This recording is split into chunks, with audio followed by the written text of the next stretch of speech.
My name is Anthony Amos, and I'm from Eva Beach, Hawaii. I'm currently getting my master's in public policy, and I'm specializing in economic policy. And I currently work for Fairfax County government. I work for the Board of Supervisors on land use cases, taxes, and constituent services. And when that's all said and done, I plan on running for office.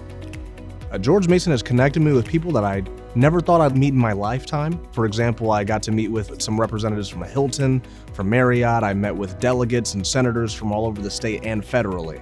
Mason is in the perfect spot because you have local government like Fairfax County and Arlington County, some of the wealthiest in the nation, with multiple programs to study from. You have the state government with Virginia, which is a swing state, so you get perspectives from both sides of the aisle. And of course, you have federal government with DC right around the corner.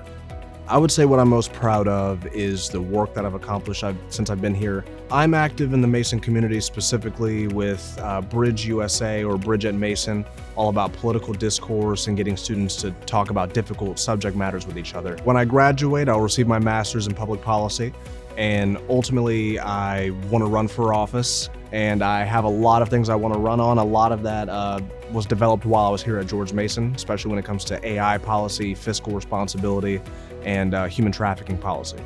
I'm excited to be an alum because I get to be a part of a legacy that's being built, and now I realize that everything I do moving forward, all the good that I can accomplish, will have the Mason Patriot name to it. At a personal level, the friends I've made here, I've met some of the most incredible people I've ever met in my lifetime from all over the world. And that's the thing about George Mason in particular, you have so many diverse perspectives here. So it was nice just to be able to mingle, get to know people, and form bonds that I know that I'll have for the rest of my life. And when I go on to do more work, I know we can accomplish it together.